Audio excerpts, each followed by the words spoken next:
being here. We are about to get started with our 2019 Budig Teaching Professor Lecture. Thank you all for being here. Proud to have Heidi Hallman is going to share her remarks and her thoughts with us this afternoon. Heidi is the latest of our distinguished faculty to join the ranks of the Budig Teaching Professor in the School of Education. We want to express our gratitude. I've been attituding all day, but in this case, gratitude for Dean Budig. Those of you, many of you may not know this, Dean was the president at the university for a number of years, and when he left, he and his wife decided to endow teaching professorships in the School of Education and the School of Journalism, and I think that's quite an honor for him to do that and for us to be able to make these awards each year. Heidi joined the School of Education in 2007. I don't remember if you were my first hire or not. I don't think so. Let's say she was. I did really good. In the Department of Curriculum and Instruction, with a focus on literacy studies and English education, where she got her degree at the University of Wisconsin at Madison. She's currently full professor for us in the Department of Curriculum and Teaching. Heidi's a great teacher who has been recognized for her teaching in the past. She's won the Meredith Geiger Gould Undergraduate Teaching Award, both in 2009 and 2017. The School of Education Faculty Teaching Award in 2011 was a part of a team that won the KU Christopher Heffler Teaching Award in 2017. And that award goes for innovation in teaching. Her peer reviews from colleagues similarly indicate that Heidi is an excellent teacher. Faculty colleagues commented in their remarks for this nomination about her interaction with students, her thought-provoking discussions, meaningful assignments, the thorough syllabi, and engaging activities that help students to think critically about instructional methods and how to apply them in new situations.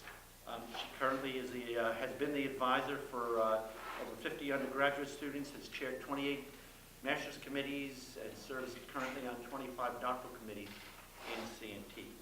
A number of former students wrote comments. Let me just read a couple of their comments to you. One, quote, through the time I spent with her as a graduate student, she not only mentored me in teaching and scholarship, but also in professional collegiality. Under her guidance, I grew immensely as a researcher and scholar and learned how to successfully negotiate the often complicated culture of higher education. Dr. Hallman, as a professor, gives back to her students and to the profession. Her generosity of time and encouragement have made the difference in my career and confidence in my role in academia. I cannot think of another professor who's had more of an impact on my learning and overall professional success. Another colleague said, a former student said, Dr. Hallman has remained a mentor to me throughout my career. I have gone to her for advice about career decisions. She always replies quickly and with a thoughtful answer. Her work changes lives, not because of the nature of her work, but because of the way she chooses to lead the work. She's incredible, and her kind of diligence should be recognized. We recognize it tonight, Heidi Hallman.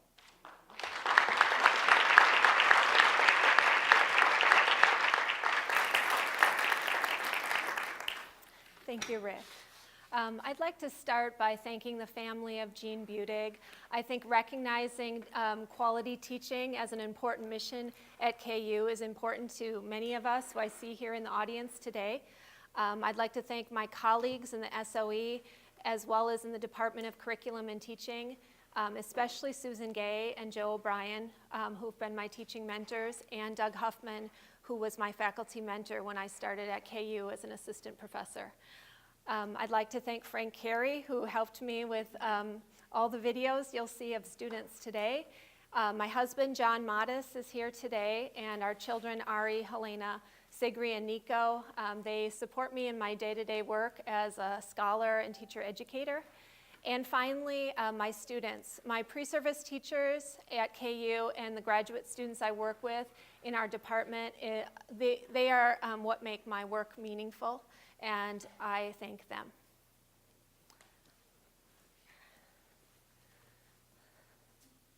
So today I'd like to begin by thinking about all the pre-service teachers, especially those in the English education program that I've taught at the University of Kansas over the past 13 years.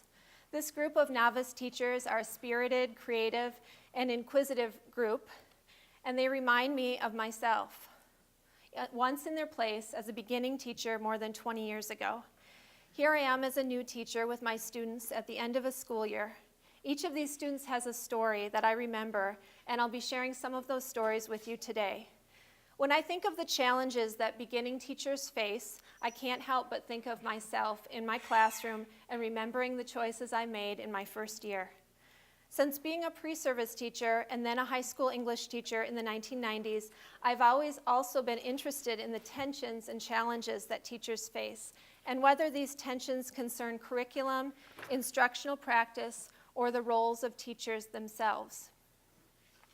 Oftentimes, I've felt that it was because teachers could not resolve these tensions that led them to leave the profession.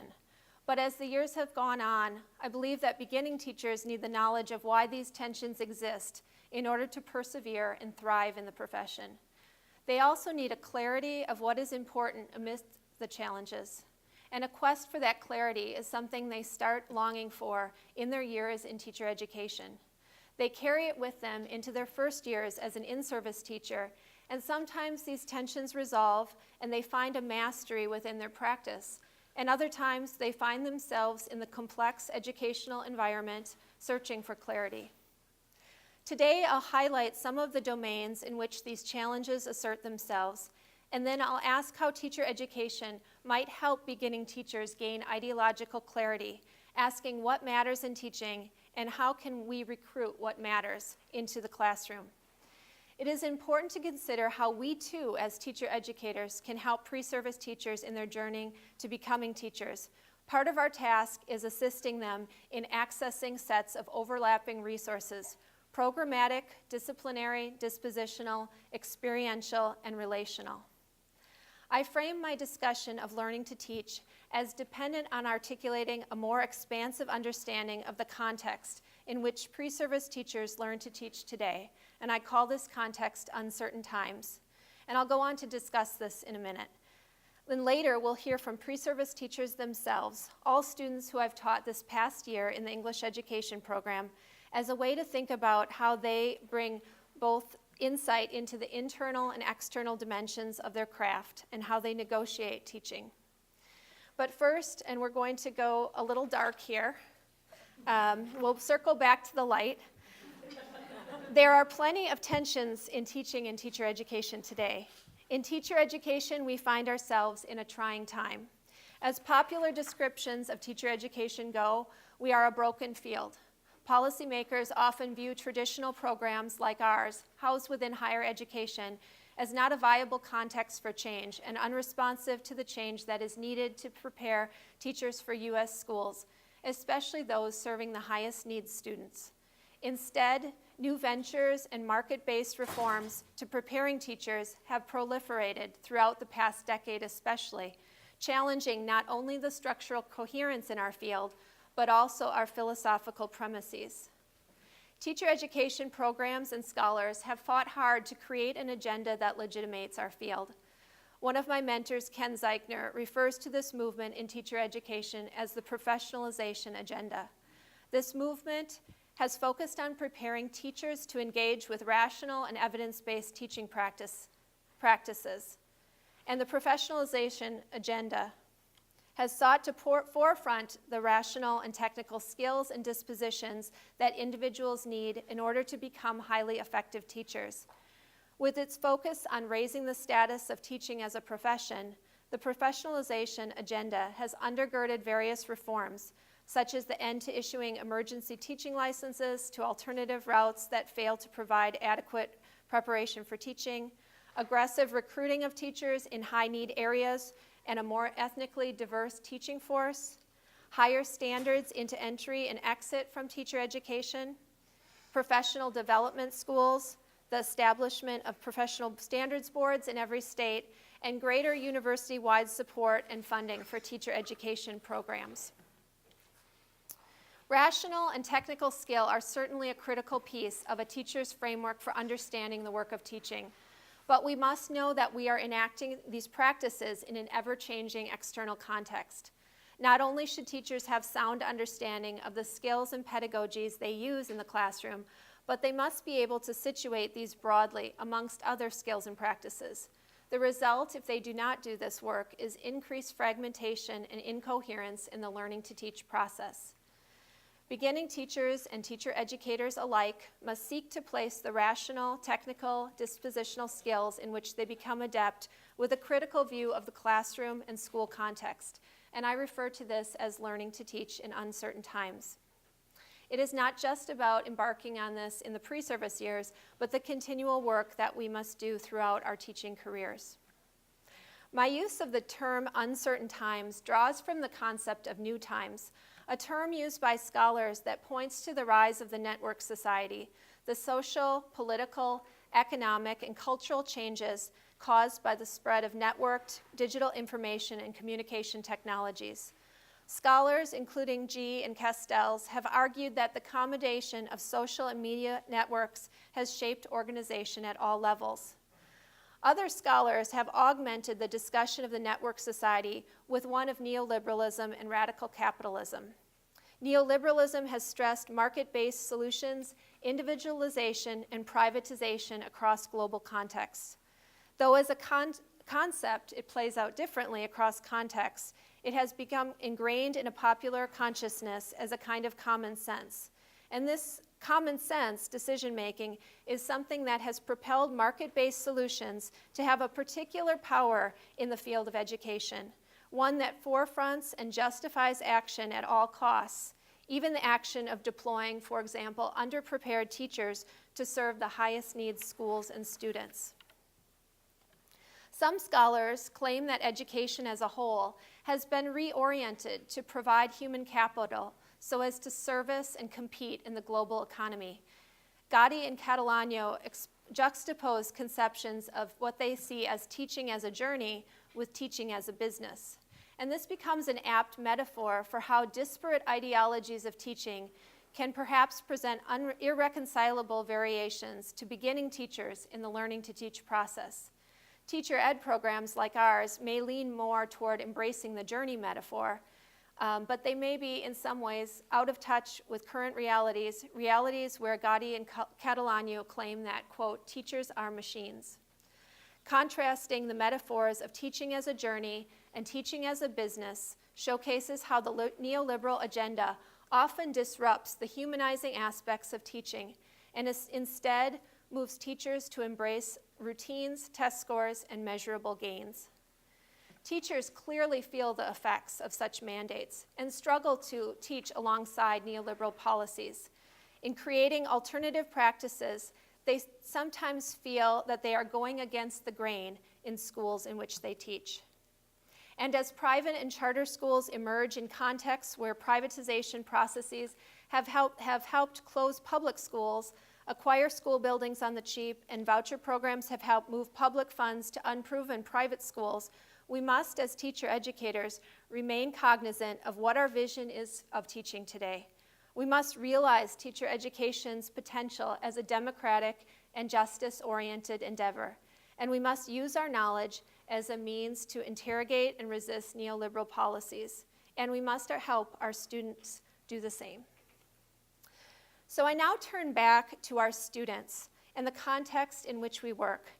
In my book, Millennial Teachers, Learning to Teach in Uncertain Times, I argue that these broader changes in education and schooling have spurred a new era for teachers, one that influences their conceptions of themselves and their students. How do beginning teachers find their way in this broader landscape of uncertain times? And as we move into listening to beginning teachers from our teacher education program at KU, I also reflect on my early days of teaching. We'll move toward thinking about teaching within particular domains of uncertain times, and these domains appear time and time again in teachers' narratives. They are teaching in a culture of standardization, teaching in a diverse world, and teaching within a changing technological landscape. I'll begin by first thinking about the domain of teaching in a culture of standardization. In thinking about this domain, I recognize that the rise of high-stakes standardized tests in the US were promoted by building upon a promise that these tests would provide the public with a quality indicator, as well as provide citizens with an objective marker of student achievement. Yet, there has been much debate about whether this is true, and some scholars have argued that standardized tests were designed to take education out of the realm of schools and into the hands of businesses and corporations. Through this viewpoint, standardized test scores become market commodities and signify the presence of privilege, status, and resource. Now we'll hear from Ben Brown, a teacher who discusses the dual goals of helping students in their development while still balancing schools' expectations of particular outcomes, like proficiency on standardized tests. Ben sees this tension as a product of standardization in our culture and within our schools, and hones in on how beginning teachers must hold this tension in their minds as they speak about student achievement. So one of the things that I was noticing in my teaching experience so far, transforming from a pre-service teacher to an in-service teacher, is this dichotomy between student development and student performance. We are being taught one thing and then we're seeing another in some of the schools that we're going to. As an example, I was at a school that very, very, very much pushed student performance, getting the student up into a specific quartile, and it really didn't allow for a lot of student creativity. I think this is probably a result of teaching in a standardized society where we need to be making sure that every kid is on par, no kid is left behind. But when you take the easiest way to get to that route, where it's just taking questions from a textbook and repeatedly using that with every kid thinking that's going to work, you're falling behind with a lot of your other kids. And the other route isn't always the best either. So looking at student development, if you don't get that student up to where they need to be at that grade level and you release them out into the world, they may, if they choose the career pathway, they go directly into work, or if they go on to higher education, have you really prepared them, in a sense, for what's going to be expected? And so as a pre-service teacher that's transitioning into the in-service, taking that and finding good ways to mold both of them, but not simply falling into one category, is a challenge that I think we're facing. From the time that Ben, who you just listened to, entered pre-service teacher education, he expressed a commitment to hearing the voices of diverse students. I served as Ben's mentor throughout his time in the McNair Scholars Program, a program that mentors first-generation, low-income, and underrepresented students, and know that he saw curriculum as a vehicle by which to bring students' voices into the classroom. He became a vocal force among his peers for doing this, stressing the need to take on what his peers often saw as challenging students in classrooms. Ben's deliberations remind me of my own teaching, as standardized testing became a way to sort children throughout their schooling experiences in the 1990s. I taught high school English in a suburb of Madison, Wisconsin, and during my first year of teaching, I experienced some of the same tensions that Ben felt: how to balance seeing growth in one's students at the same time that these students are officially deemed at risk of failure by some. My first year of teaching, I was assigned to teach 2 sections of English 9, a section of English 10, a section of English 11, a section of creative writing, and finally a section of a remedial reading course for sophomores who had scored low on the standardized reading test. This class was called Reading Pilot, and the syllabus I was handed by a veteran teacher had a hand-drawn airplane on it to go with it, Reading Pilot. The 10 high school boys and 2 girls who were in this class were, as you can imagine, resistant and seemingly ashamed to have been placed in a remedial class. The resistance was palpable, and on the first day of school, I passed out the syllabus, and one of the students, Brian, laughed as he read the name of the class alongside the airplane. He said, "Miss Hallman, this is a class for babies," and laughed. And I knew immediately that I should have whited out the airplane on the syllabus.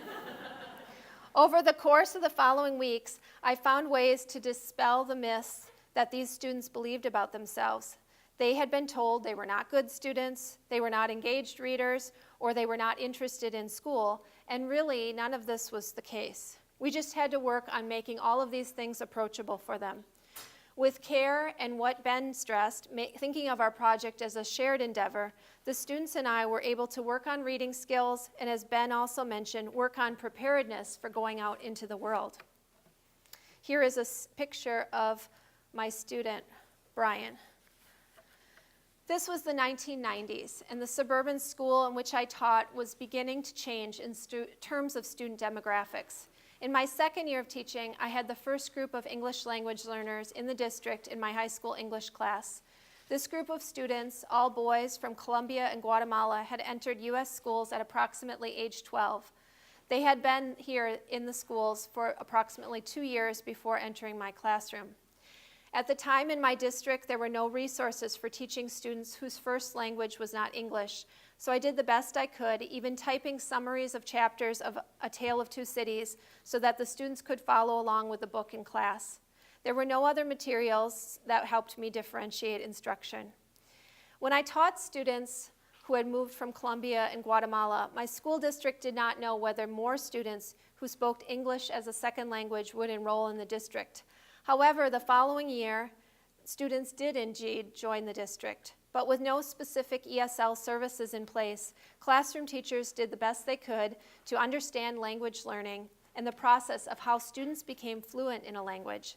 I remember the days I stayed after school with this group of boys who were second language learners, allowing them to work with me on their persuasive speeches.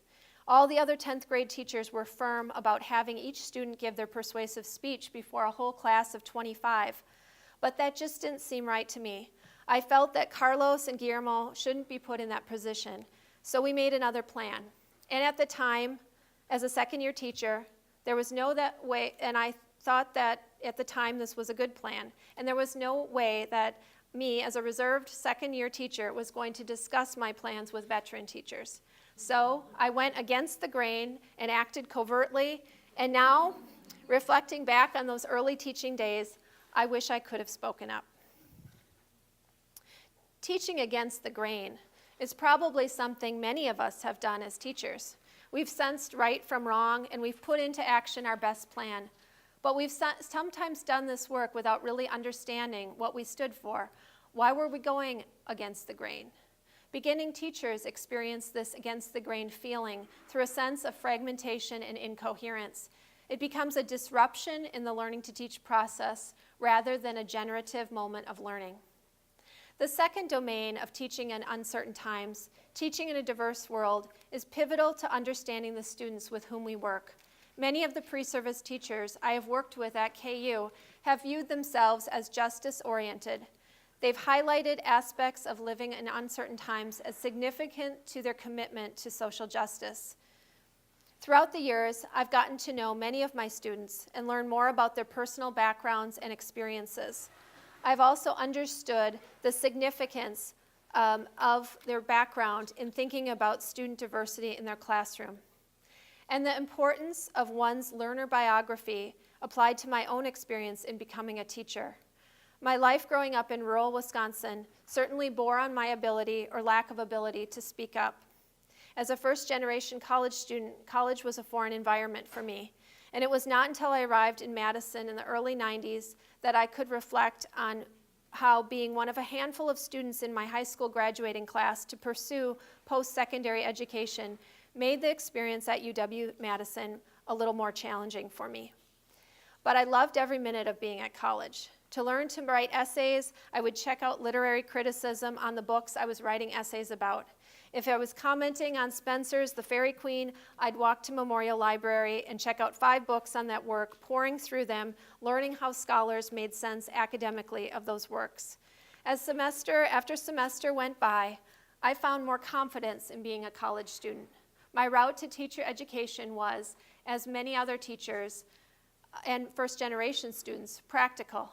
I knew it would lead me to a defined career after graduation, and I had a few professors who supported me and mentored me along the way. But it was not likely until I was in graduate school when my doctoral advisor, Mary Louise Gomez, embraced me and believed in me, and I learned I could be at home in the academy. Without her mentoring, I'm not sure my route to the profession would have looked the same. Mary Louise's work in multicultural teacher education supported my commitment to understanding where students come from and recognizing that their trajectory from the communities in which they grow up is sometimes not aligned with the school communities they find themselves in. That commitment has extended into my work in teacher education, encouraging future teachers to always understand the students they teach. Next, pre-service teacher Mariana Mercer highlights the need for listening and understanding in preparing to work with students whose background differs from one's own. Demographic of students I worked with were very diverse. There was no majority in the classroom, so I worked with a large amount of cultural diversity in a classroom. And something that I have been thinking about a lot is how diversity is such a broad and vague term. Oftentimes we don't really address it. And how are we supposed to, as teachers, be teachers for diversity for our students when we don't directly talk about it and what that means? So something I experienced with my students is that a lot of times I just had to listen. And I'm not an expert in any means on how to talk about diversity because I come from the majority of what our society is, obviously white and from middle class background. And so my experience is extremely different than these students. And so I want them to find their voice. And as 14-year-olds, they're freshmen in high school, they're trying to find their voice anyway. But another component of that is trying to find a voice for their diverse background in this society. And sometimes it has been the pre-service teachers who've had some experience of finding their way in an environment that's foreign to them, who are perhaps most open to helping students discover what matters to them. Brett Cady, the next pre-service teacher we'll see, grew up in western Kansas in Garden City. Brett discusses how diverse views of the world must be supported by a curriculum that is inclusive of broad viewpoints. He discusses using literature in the classroom that embraces diverse perspectives. No, I just think that when you have diverse text sets, things that aren't specifically teaching one thing or another or giving you the same message, give you a different view of the world, you take things that you once thought were truths, and you realize that those truths are sort of subjective. They're not concrete, really. They can be changed and molded, and while facts may remain the same, truths can change. Truths can mold and become something else. It's like the concept of fake news. It's not the fact of the matter. It's what you see from the facts of the matter. And so I think that when you have that well-rounded experience with your literature, you get students who are more willing to look in and find their truths. I turn now to the third domain of teaching. No, I just think... Third domain of teaching in uncertain times, our technological landscape today. Surely technology saturates our days. Many schools are still in the in-between space of teaching without technology, but residing in a world infused with technology. Technology exists not as a fixed reality, or good or bad, but rather as a tool, much like literacy. Technology use, then, is context and practice-specific in teaching, and technology and technological tools do what they do in relation to people and the context in which they are used. Yet, in uncertain times, technology has not always been considered in this way. Scholars have commented on how technology is often viewed as an uncontroversial good, something that promotes students' acquisition of the 21st century skills, and this has cemented its position as an essential tool for students. I have heard beginning teachers like Jessica, who we'll hear next, question the way that they see technology implemented in the classroom. Yeah, so I would say something that I've noticed with where I'm at right now in the process of, so I've started going to interviews in the hiring process, and then I've also completed a practicum, and I've started observing my student teaching, but I haven't gone yet, so technology is obviously a huge deal. It's pushed. I've had screening interviews already, and in the very first step of hiring, they're asking you what tools you're going to use to implement technology into the classroom. But then in my experience of watching how my two teachers I've been in the classroom with have used technology, it's really varied, because it seems like they are trying to implement these new tools, but the classroom still has a very traditional view of, okay, here's what a class period looks like. That a district has policies against certain technologies, like your cell phone. Cell phones in So in Jessica's comments, she leaves us with questions about what we can do to help pre-service teachers work constructively within the dilemmas that exist for implementing technology into schools where there might be a disconnect between policy and practice. Beginning teachers may face, upon entering classrooms, a resistance to digital-based curriculum and a return or maintenance to a print-based curriculum. Jessica's trying hard not to be a teacher who gives up on the possibility for a classroom that makes positive use of technology, but in her questioning is looking for a solution. As I thought about my experiences with how technological shifts have played a role in my own teaching, I thought immediately of my master's thesis that I wrote about the use of the electronic portfolio in teacher education. It was the early 2000s, and EdTPA and other performance-based teacher assessments were not yet on the scene. I was a graduate student at UW, and then it had its own version of the electronic teaching portfolio, introduced as the capstone project of the program. However, instead of this e-portfolio being only a showcase portfolio where everything featured in it was a finished product, there was a discussion forum on the bottom of each page where pre-service teachers could feature their deliberations about curriculum, instruction, and other things that arose for them during student teaching. And I wanted to find a picture of this discussion forum, and so I would say something that I've noticed with I tried to find a picture of the discussion feature of the e-portfolio, but instead I found a zip disk in my desk that had thesis on it, and then I tried to retrieve my thesis, but I couldn't get the other disk out to put the right disk in. So I couldn't retrieve it, but instead I found the hard copies in my office. As part of my thesis, many pre-service teachers at UW I interviewed, I asked them about what they thought about the e-portfolio as a space for both deliberation and showcasing their work. And they said, employers don't want us to debate things. They want us to be experts. And I don't want to feature my discussion with others. Can't we just take that out? And it was their claim that the university space valued deliberation, synonymous with the teaching as a journey metaphor. Pre-service teachers sensed that the university valued inquiry, but they also recognized that future employers wanted mastery. They wanted competence and teachers who possessed the ability to competently teach students. And then this became the discussion with beginning teachers. How can we hold both teacher as expert and teacher as learner together? Some teachers told me they wish they could create two separate portfolios, one for employers and one for the university. And this caused dissonance for them. Much like the teachers who feel they are going against the grain in choosing teaching practices that deviate from the norm, teachers eventually had to negotiate who they were within the space of the e-portfolio. The tool itself forced them to speak out, in a sense, and tell us who they were as competent teacher and inquisitive student. Jay, the final pre-service teacher that we'll hear from today, captures this essence of speaking out, finding one's voice through deliberations about one's practice. Jay discusses a tenet from my book, Millennial Teachers, that most resonated with her, the way teachers are now positioned in the role of entrepreneur. The most provocative truth that I found in the book, and also what I found most relevant to us as teachers and as millennial teachers, was this concept of both being entrepreneurs having to sell a product and being that product being sold in the teaching market.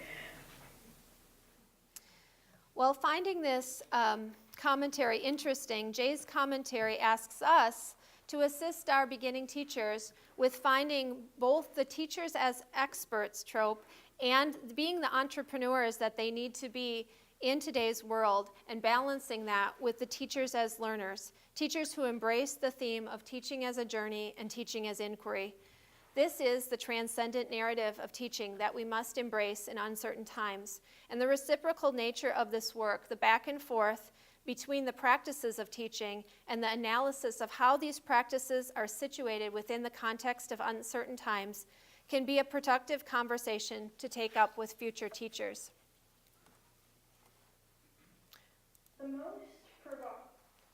Rather than isolating teaching work as merely responding to the world around us through the critical practices that are indeed important to teaching, discussions of learning to teach in uncertain times must engage in the relationship between one's external reality and one's identity as an emerging teacher. This back and forth understanding is especially necessary to being a professional today. In an effort to engage in teaching for transformation and social change, teacher educators must recognize the difficulty that many beginning teachers have in striking a balance between these two, being a knowledgeable teacher and also an inquisitive student. Perhaps this recognition means that pre-service teachers and teacher educators alike must abandon their hope for a one-dimensional identity as a teacher, and instead realize that the path to becoming a teacher must confront and embrace the tensions between mastery and inquiry. Moreover, teacher education must help beginning teachers recognize that the dissonances they feel in an effort to construct their identity can be constructive and generative.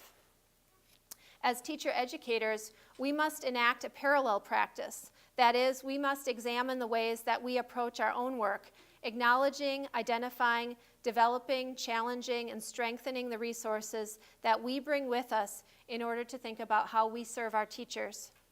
The stories of Miss Hallman and her years growing up in rural Wisconsin, and I've shared a few of those with you today, can be harnessed in ways that help recognize how my own transformations come forward in my teaching today. In a university-based teacher education, we must believe teacher education has a future. We must ask, whose agenda will shape what we do next? Whose knowledge will build the structures on which we premise our programs? How can we as teacher educators know that we must not only be pedagogically informed, but politically informed? Rather than see ourselves as acquiescing to narratives of brokenness, we must remain steadfast in our commitment to our work as intellectual engagement, moral commitment, and political action. And it is from this stance that we can gain ideological clarity. We must learn to speak up and use our resources of knowledge and commitment to youth to advocate. We must not be hesitant to change and also informed and cognizant about the changing world around us. Learning to teach in uncertain times, though challenging, must be embraced by all of us, including all of us here today who are committed to the project of teaching and learning. Thank you.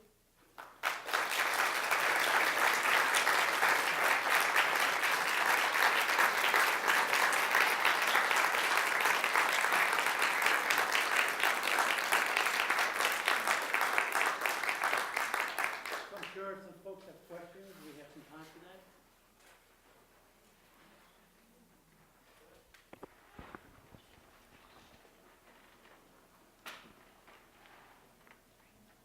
Joe? No, I can't stay quiet, particularly when I hear such a provocative kind of presentation like that. I'm sure that all of your students have had the good fortune of the advice that you give them upon kind of entering a classroom for the first time in these uncertain times. But might you be able to share what advice you'd be able to give to other people that find themselves in a similar position of next August that'll happen, all of a sudden realizing, whoops, I'm now in a classroom with all these folks, what do I do? What advice would you give? Well, when we started, right before we started, I was out in the hallway, and two of my teachers, Olivia and Courtney, said hello to me, and they said to me, well, we just finished our second master's degree. And I had Olivia and Courtney as undergraduates probably 6 years ago. They did a first master's degree, and then they just finished the second master's degree. And I see that constant learning and constant pushing oneself. I mean, I think you can do that in other ways, not only through a graduate program, but they won't stop. They want to learn and grow, and they want to be the best they can be. And I think that when I recognize those kind of students, it's like that's what sets them apart. That's what sets teachers apart, is their ability to step in and be innovative and keep learning. But as I looked back on myself and I thought, how did I find my way in all of it? I remember feeling like sometimes it was hard to learn how to do that work when you were also just learning to fit into the environment, to fit in with veteran teachers. And I think getting your feet under you helps, and having a community that supports you can certainly help. But I would encourage people to take the opportunities that they're given. And I had another student visit with me who teaches in Washington, D.C., and he said that instead of teaching English, he's been asked to teach English language learners, and he got that certification, and he's had to be flexible and adapt. And I think that that kind of ability to adapt and be innovative is a signal that you're not just going to do one thing and do that for 30 years. You're going to really push yourself to learn. Good question. So what do we have to do better? What do we have to do better?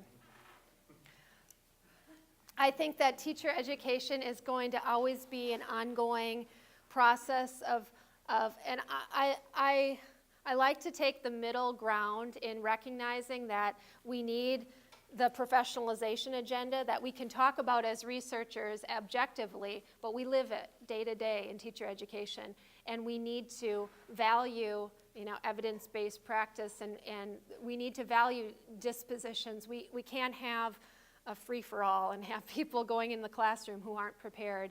I think partnerships with schools, more field experiences can help beginning teachers understand that one context does not look the same as another one, and if they have a variety of experiences within that, especially the final year of their preparation, they're more able to see what then they can do as an in-service teacher.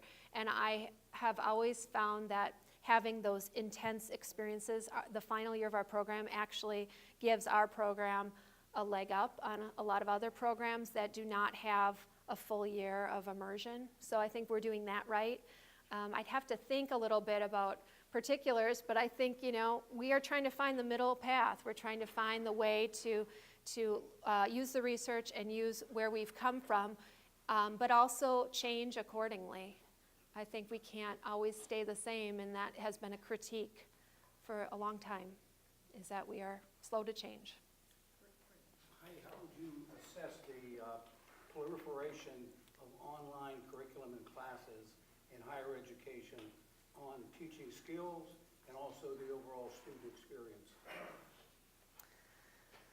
I think that when I started teaching online with our Everspring program in 2014, I was a little hesitant myself of seeing how that translated into being an effective teacher. But some of the things that happen in the online space I actually think make stronger students. For example, our students who are online, they produce about 10 times as much writing as often we had our students produce in the face-to-face environment. Some of the dispositional skills, like having a conversation, having a discussion, are lost in some ways, but we see that critique with social media and other aspects of technology that I don't think we're going to completely be removed from.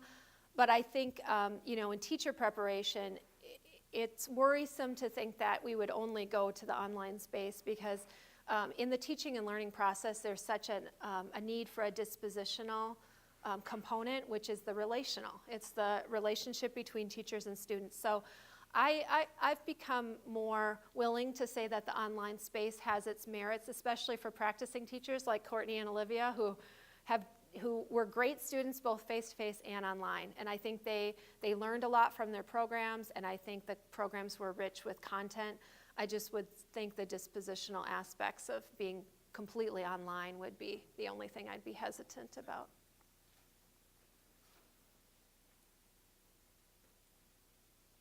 A lot of students here. This is your chance. No questions at her.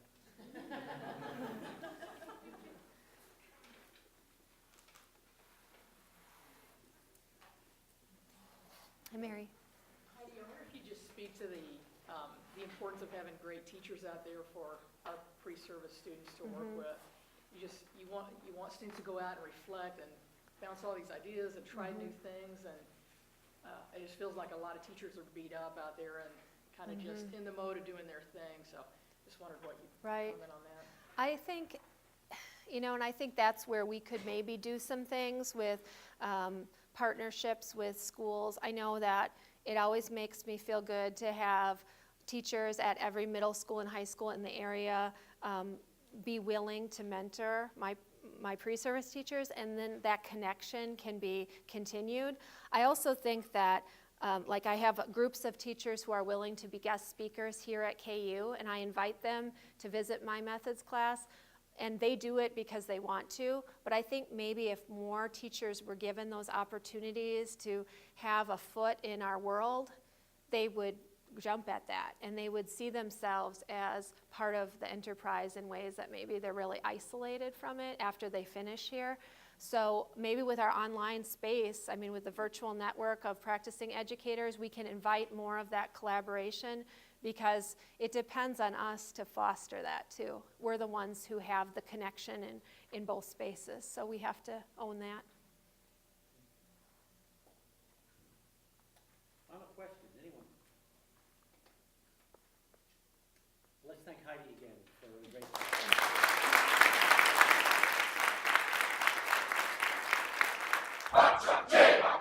Rock,